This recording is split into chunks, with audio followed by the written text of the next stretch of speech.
Doctor Yunus সরকারকে সংস্কার করতে দিবে না বিএনপি। এটা বিএনপি এখন সাফ জানিয়ে দিচ্ছে, সাফ স্পষ্ট ইঙ্গিত দিচ্ছে, না না, নির্বাচন করা ছাড়া আপনার কোনো কাজ নাই।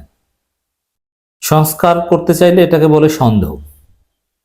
আমরা প্রতিবাদ জানাবো এবং জবাব দেব। দর্শক, বিএনপির এক নেতা যার অরিজিনালিটি নিয়ে ওই যে সুলতান সালাউদ্দিন টুকু নিয়ে আলোচনা করার সময় আমরা বলি না যে দৌড়টুকু, যে স্লোগান দেন যে আমরা সবাই জিয়ার সৈনিক, ভয় করি না বুলেট বোমা, কি এরকম স্লোগান দেন। আর এই কথা বলার সাথে সাথে যেই পুলিশের বাঁশি শব্দ শুনে পেছন দিকে ফিরে দৌড়। এরকম বিএনপির বিভিন্ন নেতাদের বিভিন্ন বৈশিষ্ট্য আছে। দৌড়টুকু জামাতের কোন নেতা, শিবিরের কোন নেতা এরকম দৌড় দিয়েছে একটু দেখেন না। বিএনপি নেতা গয়েশ্বর চন্দ্র রায়, তার বৈশিষ্ট্য কি? জামাত নেতা বা অন্য কোন নেতাদের ডিবি হারুন নিতে পারলে তাদেরকে পিটায়, তাদেরকে পঙ্গু করে দেয়, দিত। কিন্তু বিএনপি নেতা গয়েশ্বর চন্দ্র রায়কে ডিবি ধরে নিয়েছিল বা ডিবি কার্যালয়ে নিয়েছিল, তখন একেবারে শিরাটন থেকে কন্টিনেন্টাল থেকে খাবার এনে খাওয়ার ব্যবস্থা করেছে, সার চিকিৎসা দিয়ে বাসায় পৌঁছে দিয়েছে। কি সুন্দর ব্যবহার! এত খাতির কিসের, এত সম্মান ডিবি অফিসে গয়েশ্বরচন্দ্র রায়ের কিসের, উৎসটা কি? এই জায়গাটায় গয়েশ্বরচন্দ্র রায়কে সন্দেহ করা যায়। অন্য সবাইকে পিটায় আর আপনাদেরকে 5 স্টারের খাবার খাওয়ায়, কারণটা কি? এটা কিন্তু আমাদের কাছে প্রশ্ন। দর্শক, এই গয়েশ্বরচন্দ্র রায় বলছেন নির্বাচন ছাড়া অন্য বিষয়ে সরকার আগ্রহ সন্দেহজনক। কত বড় কথা চিন্তা করছেন?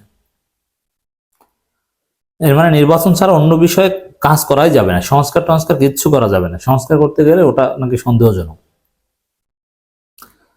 আচ্ছা, নির্বাচনের জন্য নির্বাচন কেন্দ্রিক আন্দোলন 7 জানুয়ারিকে কেন্দ্র করে কি হাসিনা পতন হয়েছে আর ডক্টর ইউনূস গঠিত হয়েছে? ডক্টর ইউনূস কি 3 মাসের জন্য তত্ত্বাবধায়ক সরকার, যে তারা নির্বাচন করে চলে যাবে? এটা অন্তর্বর্তীকালীন সরকার, এটার মেয়াদ নির্দিষ্ট নয়। তাহলে নির্বাচন ছাড়া বাকি কাজ কি তার ঘুমাবে নাকি?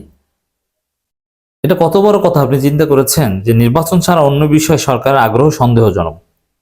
মানে দেশটা হচ্ছে গয়েশ্বরচন্দ্র রায়ের বাপের, যে অন্য কারো কোনো আগ্রহ থাকতে পারবে না, সব আগ্রহ থাকবে বিএনপির, তারা তাদের মতো করে সবকিছু করবে। মানে দেশটাকে বাপ দাদার সম্পত্তি মনে করে, এজন্য অন্যের সম্পত্তি নিজেদের মনে করে তারা ইচ্ছা মতো চাঁদাবাজি করে। আমরা এই বক্তব্যের নিন্দা জানাই।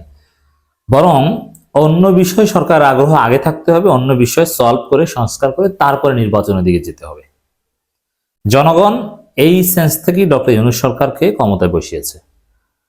আসলে 24-এর স্পিরিট বিএনপি ধারণ করে না বলেই এই ধরনের কথা বলছেন। তারা ভেবেছিল এটা কোনো তত্ত্বাবধায়ক সরকার, এখানে কোনো গণ অভ্যুত্থান, কোনো বিপ্লব হয়নি, 3 মাসের মধ্যে নির্বাচন দিয়ে চলে যাবে, অন্য বিষয়ে আবার আগ্রহ কেন? তত্ত্বাবধায়ক সরকার যেরকম নির্বাচন ছাড়া অন্য কিছু করতে পারে না, এরকম রুটিন কাজ ছাড়া অন্য কিছু করতে পারে না, তাদেরকে রুটিন কাজের মধ্যে সীমাবদ্ধ রাখতে চায়। এর মানে ডক্টর ইউনূস সরকারকে কোনো ধরনের সহযোগিতা বিএনপি করছে না, সব ধরনের অসহযোগিতা করছে। এই ডক্টর ইউনূস সরকারকে ফেলে দেওয়ার মতো সব ধরনের ন্যারেটিভ তৈরি করছে এবং পর্দার অন্তরালে ষড়যন্ত্র করছে। এগুলো মুখোশ ধীরে ধীরে উন্মোচন হবে, ওয়েট অ্যান্ড সি। একটি অবাধ সুষ্ঠু নির্বাচন দেওয়ার পরিবর্তে অন্য বিষয়ে অন্তর্বর্তী সরকারের বেশি আগ্রহ প্রকাশ করাটা সন্দেহজনক বলে মন্তব্য করেছেন বিএনপি থেকে সদস্য। আমরা বলবো যে নির্বাচন ছাড়া অন্য বিষয় মানে সংস্কার প্রশ্নে সরকারের যদি আগ্রহের ঘাটতি থাকে, যথাযথ আগ্রহ না থাকে, সেটাকে আমরা 24-এর স্পিরিট পরিপন্থী মনে করব এবং সেটাকে সন্দেহ করব যে বিএনপির দালালি করতে গিয়ে সরকার বা নির্বাচন কমিশন সংস্কার না করে তারা নির্বাচন আয়োজন করতে চায়। আমাদের জবাব হচ্ছে এটা। আর বিএনপির দালালদেরকে জনগণ সহ্য করবে না, জনগণের দালালি করতে হবে। বিএনপির দালালি সরকারে বসে করা যাবে না। আর বিএনপির দালালি আর আওয়ামী লীগের দালালি একই কথা এখন, কারণ বিএনপি আওয়ামী লীগের লক্ষ্য উদ্দেশ্য এক। গয়েশ্বরচন্দ্র রায় বলেন 17 বছর ধরে মানুষ ভোটাধিকার ও স্বাধিকার ফিরে পাওয়ার জন্য রক্ত দিয়েছে। একটি সুষ্ঠু নির্বাচন দেওয়া ছাড়া বর্তমান সরকারের অন্য কিছুতে বেশি আগ্রহ প্রকাশ করা সন্দেহজনক। 17 বছর ধরে ভোটাধিকারের জন্য আপনারা রক্ত দিয়েছেন, কিন্তু আপনারা তো পারেননি। খালেদ মহিউদ্দিনের বাসায় আরো 34 বছর লাগতো। অতএব আপনারা যে আন্দোলন করেছেন ওতে কিছু হয়নি। অনেকে বলে যে লেগেসি, ধারাবাহিকতা না। আপনাদের ওই ভোটাধিকার নিয়ে কোনো আলোচনাই ছিল না হাসিনা বিরোধী জুলাই আগস্টে আন্দোলনের সময়। এখানে কোটা সংস্কার আন্দোলন দিয়ে শুরু হয়েছে এবং শিক্ষার্থী হত্যা নিয়ে বিস্ফোরণ ঘটেছে। ভোটাধিকার, আওয়ামী লীগ, বিএনপি এইসব প্রশ্ন কিন্তু এখানে আসেনি। আওয়ামী লীগের অনেক লোকই আন্দোলন করেছে, আওয়ামী লীগের ভোটার ছিল এরা, এর মানে এখানে ভোটাধিকার প্রশ্ন না। তিনি বলেন যাদের ভোট হয় নাই তাদের একটা বড় অংশ এই আন্দোলনের মূল ভূমিকা ছিল, তাদের ভোটের সাথে সম্পর্ক নেই। তিনি বলেন দেশের জনগণ কখনো কোনো সিদ্ধান্ত নিতে ভুল করে না। জনগণ কে বলছে জনগণ সিদ্ধান্ত নিতে ভুল করে না? জনগণকে সিদ্ধান্ত নিতে দেন আপনারা। জনগণ ভুল করতে পারে, অবশ্যই পারে। ভুল সময়ে ভুল কাজ দিলে তো ভুল করবেই। মানে আর তাহলে অতীতে তো ভোট হয়েছে, হাসিনাও তো ভোটে এসেছে, হাসিনাকে ভোট দিয়ে ক্ষমতা এনেছিল জনগণ, এটা ঠিক করেছিল জনগণ, তাই না?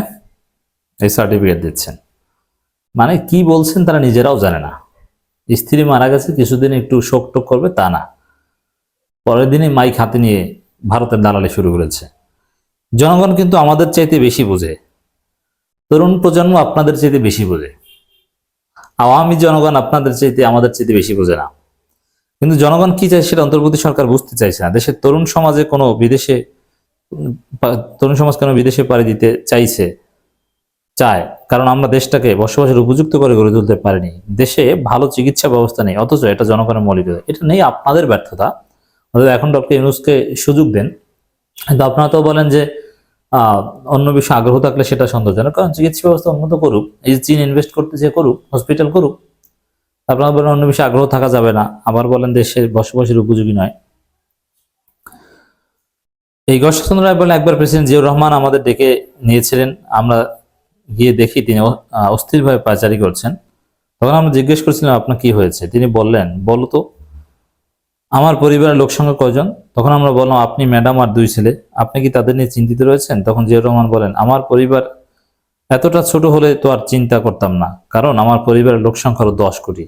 সেখান থেকেই আমরা বুঝতে পারি যে দেশের মানুষকে নিজের পরিবারের মানুষ হিসেবে মনে করতেন, তাদের নিয়ে ভাবতেন, চিন্তা করতেন। আর শেখ হাসিনা তো তার চাইতে বড় কিছু মনে করতেন, যে আমার পরিবারে কেউ নেই, আমি এতিম, এই দেশটাই আমার পরিবারের চাইতে প্রিয়।